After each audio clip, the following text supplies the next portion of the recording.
እናንተን ለማጽናናት አንጀታችሁንም ለመብላት ፈልጌ አይደለም። አንድ አስደናቂ እውነት ግን እንገራችሁ።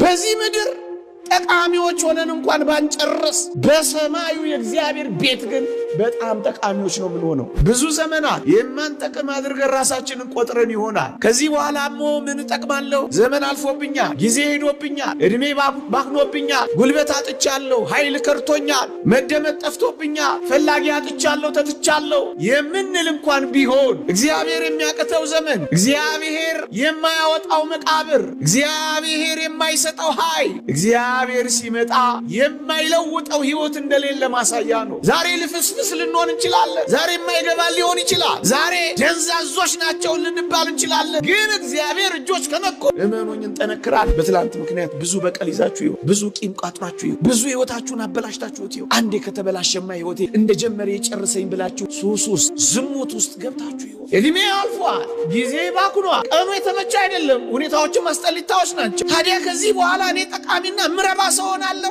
እንዳትል። በየትኛው ሰዓት እግዚአብሔር ጠቃሚ እንደሚያደርግ አታውቅም። መቼ እግዚአብሔር ወደምትጠቅሚና ወደምትጠቅምበት ሕይወት ልትመጣ እንደምትችል አታውቀውም። ዛሬ የምትጸልዩ ጸሎት እንኳን ለእግዚአብሔር ለእኔም እኮ አይሰማም ብላችሁ አስባችሁ ጸሎት ማድረግ ማቋረጥ የለባችሁ። ዛሬ ኃጢአትን ድል መንሳት ስላልቻልኩ በቃ እኔ እንደዚሁ ነኝ የምቀጥለው ብላችሁ በኃጢአት ውስጥ እንዳትሰጥሙ አደራችሁ። ዝነኛ የምንሆንበት ጊዜ አለ። ተፈላጊ የምንሆንበት ጊዜ አለ። ምርጥ የምንሆንበት ጊዜ አለ። የኛ ጊዜ የሚጀምርበት ጊዜ አለ ነው ምላችሁ። የግድ እዚህ ምድር ላይ የግድ አሁን አትበሉ ነው ምላችሁ። እስካሁን ስላልጠቀማችሁት አትቆጩ። ከእንግዲህ በኋላ እንዴት ጠቃሚ እንደምትሆኑ አስቡ። ጠቅማላችሁ።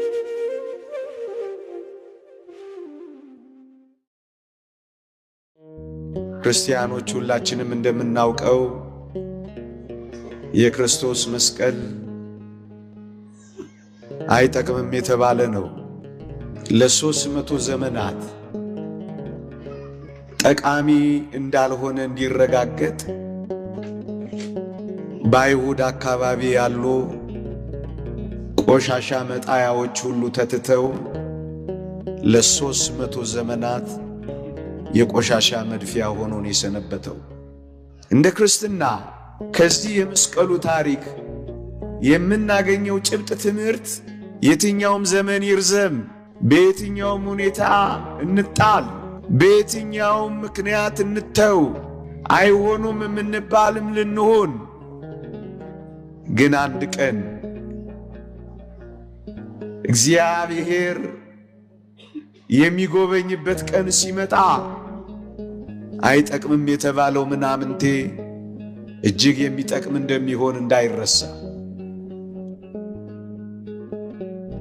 ወገኖቼ ዘመን ሊረዝም ይችላል፣ ጊዜ ሊከርም ይችላል። መታወስ አይደለም መረሳትም የሚለው ቃል ላይገልጸው በሚችለው ሁኔታ ልንረሳ፣ ልንተው፣ ልንጣል፣ ደግሞም ልንደበቅ፣ ደግሞም ልንቀበር፣ ደግሞም አይወጡም አይነሱም ልንባል እንችል ይሆናል። ከዚህ የመስቀሉ ሕይወትና ታሪክ የምንማረው ምንድነው ካላችሁኝ፣ እግዚአብሔር አፈር ይሆናል የተባለውን እጽ ሳይነካ አፈር ሳይሆን ኃይል ይኖረዋል አይደለም ራሱ ይወጣል የማይባለውን እንዴት ቀይሮ የሚጠቅም እንዳደረገው ተመልከቱ ወገኖቼ። ምንኛ የተስፋ ሰጪ ነው። ብዙ ዘመናት የማንጠቅም አድርገን ራሳችንን ቆጥረን ይሆናል። ከዚህ በኋላሞ ምን እጠቅማለሁ? ዘመን አልፎብኛል፣ ጊዜ ሄዶብኛል፣ እድሜ ባክኖብኛል፣ ጉልበት አጥቻለሁ፣ ኃይል ከርቶኛል፣ መደመጥ ጠፍቶብኛል፣ ፈላጊ አጥቻለሁ፣ ተትቻለሁ የምንል እንኳን ቢሆን እግዚአብሔር የሚያቅተው ዘመን፣ እግዚአብሔር የማያወጣው መቃብር፣ እግዚአብሔር የማይሰጠው ኃይል፣ እግዚአብሔር ሲመጣ የማይለውጠው ሕይወት እንደሌለ ማሳያ ነው። ይህ እንዴት ያጽናናል ወገኖቼ። ስንትም ዘመን ተቀብራችሁ ሊሆን ይችላል። ብቻ እግዚአብሔር ይምጣ እንጂ ከመቃብር እንደሚያወጣ የሚጠቅም እንደሚያደርግ ይሄ ታሪክ አያሳይም? ከእንግዲህ አበቃልኝ የምትሉ እድሜ ሄዶብኛል፣ ሰውነት ክዶኛል፣ አቅም ጠፍቶኛል፣ አሁን እኔ ምን እሰራለሁ? የዚህ ሁሉ ጉድፍ ማጠራቀሚያ የሆንኩ አሁን እግዚአብሔር እኔን ከዚህ ያወጣኛል ወይ ብላችሁ ተስፋ ቆርጣችሁ ይሆን? ክርስቲያኖች የቱን የሚያክል ጉድፍ መጣያ እንሁን፣ ግን ወደ እግዚአብሔር ስንመለስ እግዚአብሔር የተቀበረውን ሕይወት የሚሰጥ ጨለማውን የሚያበራ ኃይል የሌለውን ምንኛ ኃይለኛ እንደሚያደርግ ተመልከቱ። ተንቃችሁ ካለ የምትከብሩበት ቀን የሚመጣው ከእግዚአብሔር ጋር ስትሆኑና ስትጠቅሙ በዓይናችሁ ታያላችሁ። የምትጠቅሙ ያደርጋችኋል። ይህ የመስቀሉ ታሪክ እኮ የሚያሳየን እሱ ነው። ዘመናት ቢፈጁ የተናቀ ቢመስልም ኃይል እንደሌለው ቢቆጠርም አስታዋሽ ቢያጣም አንድ ቀን ግን መጥቀሙ አይቀርም። እግዚአብሔር የማይጠቅም ፍጥረት እዚህ ምድር ላይ አልፈጠረም። እንኳን ለማዳን ያደረገው መስቀሉ ቀርቶ ይሄ አፈር አሁን ምን ይጠቅማል ብላችሁ ታስባላችሁ?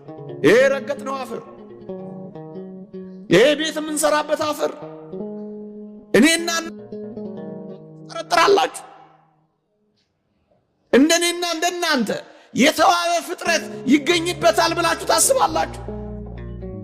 እግዚአብሔር በማይጠቅመው ነገር እንዴት የሚጠቅም ነገር እንደሰራ አላረጋገጣችሁ? እግዚአብሔር ምድራችን ላይ እንጠቅማለን ከሚሉት ይልቅ በማይጠቅሙት ታሪክ እንደቀየረ አልሰማችሁም? አፈር እኮ ነው ጠንካራ አጥንት ያስመጣው ወገኖቼ። ይሄ የምታዩት አጥንት እኮ አጥንት ሆኖ የተገኘው መገኛ ምንጩ እኮ አፈር ነው። ዛሬ ልፍስፍስ ልንሆን እንችላለን። ዛሬ የማይገባን ሊሆን ይችላል። ዛሬ ደንዛዞች ናቸው ልንባል እንችላለን። ግን እግዚአብሔር እጆች ከነኩን እመኑኝ እንጠነክራለን። በእግዚአብሔር እግሮች ስር ካረፍን ልፍስፍሱ ይጠነክራል፣ ደካማው ይበረታል፣ የለም የተባለው ይኖራል። መቆም የማይችለው አፈር የሚቆም ይሆናል። ይጠቅማል። አፈር ነኝ የምትል እግዚአብሔር እንዴት ጠቃሚ እንደሚያደርግ ተመልከት። ከፍጥረቱ እንኳን ስለታችሁ ለምንድን ነው? እንቁረብ የሚል ስለት ይኖራችሁ ይሆን? አንተን እንድመስል አድርገኝ የሚል ስለት ይሰላችሁ ይሆን? በመንፈሳዊ ሕይወት አስውበኝ ሰንግለኝ የሚል ጭምት አድርገኝ፣ የዋህ አድርገኝ፣ ትሑት አድርገኝ፣ ለንስሐ አብቃኝ፣ አንተን በመዋሃድ እንድኖር እርዳኝ የሚል ስለት ይኖራችሁ ይሆን? ወገኖቼ ወጣቶች ወይ በተለይ ክርስቲያኖች ትላንታችን ዛሬያችንን ያበላሸ ስንት ሰዎች አለ። አንድ ነገር ስለተሰበረብን ዘመናችንን ሆኖ የሰበርን ስንት ሰዎች ነን።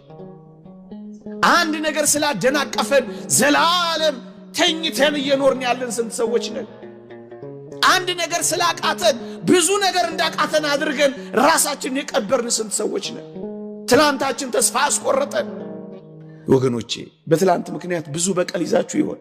ብዙ ቂም ቋጥራችሁ ይሆን? ብዙ ሕይወታችሁን አበላሽታችሁት ይሆን? አንዴ ከተበላሸማ ሕይወቴ እንደጀመረ የጨርሰኝ ብላችሁ ሱስ ውስጥ ዝሙት ውስጥ ገብታችሁ ይሆን? ትላንት ብዙ ነገር ሊሆን ይችላል፣ ግን ወደፊታችንን ሊያበላሽብን ልንፈቅድለት አይገባም። የባከነ ሰዓት ለክርስቲያን የለውም ወገኖቼ። በመጨረሻውም ሰዓት ወርቅ ሥራ ሊሰራ ይችላል። አላረጀንም፣ ደግሞም አልሸመገልም። ሁል ጊዜ ትኩስ ነን። ሁል ጊዜ ማለዳ ማለዳ አዲስ ነን። በየትኛውም ሰዓት ጠቃሚ አንተ ሰዓቱን አንተ ጊዜውን ላታውቀው ትችላለህ፣ ግን ጠቃሚ የምትሆንበት የመጨረሻ ዘመንም አለ። እድሜ አልፏል፣ ጊዜ ባክኗል፣ ቀኑ የተመቸ አይደለም፣ ሁኔታዎችም አስጠሊታዎች ናቸው። ታዲያ ከዚህ በኋላ እኔ ጠቃሚና ምረባ ሰው ሆናለሁ እንዳትል። በየትኛው ሰዓት እግዚአብሔር ጠቃሚ እንደሚያደርግ አታውቅም።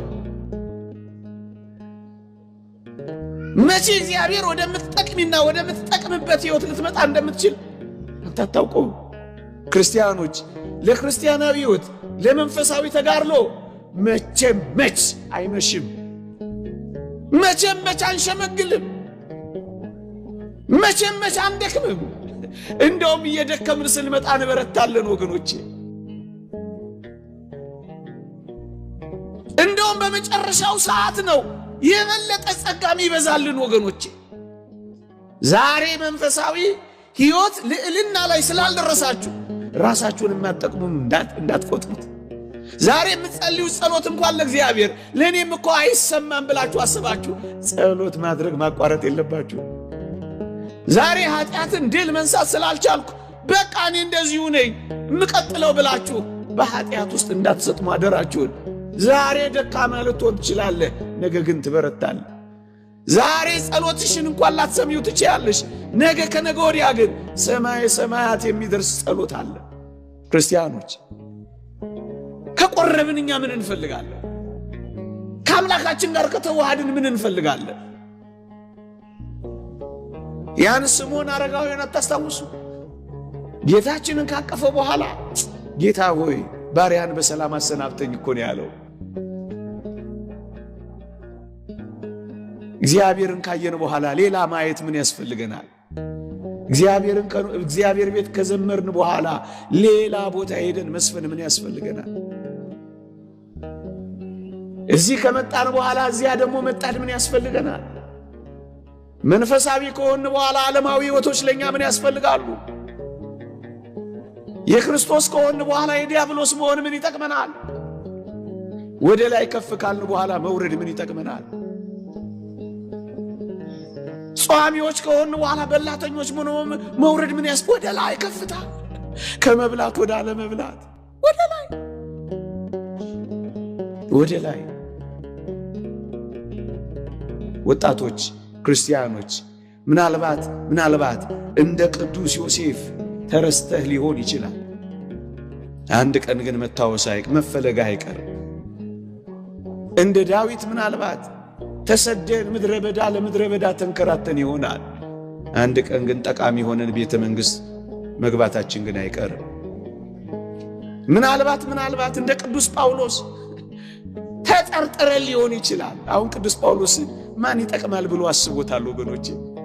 የአይሁድ ቀናተኛ እጅግ ፈሪሳዊ። አሁን ይሄ ሰው ጠቃሚ ነው ተብሎ ይታሰብ ይሆን? በፍጹም ማን ያስበዋል? ይሄ ሰው ነው ግን ከለዋሪቆን እስከ ደማስቆ ለወንጌል መንከራተት የጀመረው። ይሄ ሰው ነው ግን ለቤተ ክርስቲያን ዋጋ የከፈለው። የማይጠቅመውን እንዴት የሚጠቅም አድርጎ እንደቀየረው እግዚአብሔር ተመልከቱ። ዛሬ ለዓለም ሯጮች ልትሆኑ ትችላላችሁ፣ ነገ ለእግዚአብሔር መንግሥት ትሰራላችሁ። ዛሬ ባላችሁ ደካማ ሕይወት አደራችሁን ተስፋ እንዳትቆርጡ። ያችን የሰናፍጭን ቅንጣት እስኪ ተመልከቷል። በወንጌል ላይ የተጻፈችውን ከዘር ሁሉ እኮ የምታንስናት ወገኖቼ። በአይን እኮ ለማየት የምታሳሳ እዚህ ግቢ ማትባል እኮ ዘር ናት። ታዲያ ሰናፍጭ እጅግ ትጠቅማለች ብሎ ማን ያስባል? ካልተቀበረች ዛፍ ስለማትሆን ስትቀበር ግን ታላቅ ዛፍ ሆና ብዙዎችን አስጠለለች እኮ ወገኖቼ። ዛሬ ከሁሉም ያነስክፍ ትሆን ትችላለህ። እግዚአብሔርን በልብህ ካደረግ ከእግዚአብሔር ጋር ግን ከተዋስ የብዙዎች መጠለያ ሊያደርግ እግዚአብሔር ይችላል። ይህን በእርግጠኝነት እንነግራችኋለን።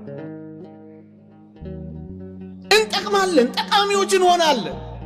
ጊዜው ሊርቅ ሊቀርብ ይችላል፣ ግን ሳንጠቅም አንቀርም። ጠቃሚዎች እንሆናለን። ትጠቅማለህ፣ ትጠቅሚያለሽ። እናንተን ለማጽናናት አንጀታችሁንም ለመብላት ፈልጌ አይደለም። አንድ አስደናቂ እውነት ግን እንገራችሁ። በዚህ ምድር ጠቃሚዎች ሆነን እንኳን ባንጨርስ በሰማዩ የእግዚአብሔር ቤት ግን በጣም ጠቃሚዎች ነው ምን ሆነው። ዝነኛ ምን ሆነበት ጊዜ አለ፣ ተፈላጊ ምን ሆነበት ጊዜ አለ፣ ምርጥ ምን ሆነበት ጊዜ አለ። የኛ ጊዜ የሚጀምርበት ጊዜ አለ ነው ምላችሁ። የግድ እዚህ ምድር ላይና የግድ አሁን አትበሉ ነው ምላችሁ። ለምንድነው እዚህ ዓለም ላይ ብቻ ካልጠቀምኩ ብላችሁ የምትደርቁት? ምን አለ እዚህ ዓለም ላይ ጭምቶች ሆናችሁ ብትኖሩ? ካልተሰጠን በቃ የእግዚአብሔር ጸጋ ነው፣ አልተሰጠንም። ጤና ካጣን እንለምነዋለን። እግዚአብሔር ፈቃዱ ከሆነ አመስግነን እንሞታለን። ቅዱስ ጳውሎስ እንዳለው ከእኔ እንዲለይ 3 ጊዜ ለመንኩ፣ ኃይሌ በድካም ይገለጣልና ጸጋዬ ይበቃሃል አለኝ ይላል። በጤና ይሁን በበሽታ እግዚአብሔር ወደኛ የሚመጣው አናውቅም። ምናልባት በበሽታ ጽድቅን እንፈጽም እንደሆነ አንረዳም። እግዚአብሔር የትኛውን አኗኗራችንን ለጽድቅ ሕይወት እንደሚያደርገው በፍጹም አናውቀው። አልዓዛርን ተመልከቱት። ምን ልላችሁ መሰላችሁ? የግድ በምድር ላይ ብላችሁ ሙጥኝ አትበሉ። በዚህች ሕይወት ብቻ ክርስቶስን ተስፋ ያደረግን ከሆነ ምስኪኖች ነን ይላል። በዚህች ሕይወት ብቻ ካልሆነልኝ ካላችሁ ምስኪን ነው ብትሆኑት። ለዚህች ዓለም አይደለም ክርስቲያን ይሆን ነው። ለዚህች ሕይወት አይደለም ክርስቶሳውያን ይሆን ነው። ለዚህች ዓለም አይደለም የመስቀሉ ተከታዮች ይሆን ነው። ምእመናን የሚጀምር ሕይወት አለ። እሱ የት ነው? በሰማይ። አልዓዛርስ ባለጸጋው እኮ አይቶት አያውቅም። እግዚአብሔር ያሳያችሁ። ደጁ ወድቆ አይቶት አያውቅም፣ ትዝ ብሎትም አያውቅም። በሰማይስ ሲኦል ሆኖ ባለጸጋው አልዓዛርን አሻቅቦ አየው ይላል። የምትታይበት ቀን ይመጣል። ለምን ዛሬ ካልታየው ትላል? ለምን ዛሬ ደመግቡ ካለው የምንታይበት ቀንና ቦታ ሁኔታ አለ። ክርስቲያኖች የሚፈለግበት ጊዜ አለ። አንቺ የምትፈለግበት ጊዜ አለ። ወንበዴው አንተ የምትመረጥበት ጊዜ አለ። እስካሁን ስላልጠቀማችሁት አትቆጩ። ከእንግዲህ በኋላ እንዴት ጠቃሚ እንደምትሆኑ አስቡ። ትጠቅማላችሁ፣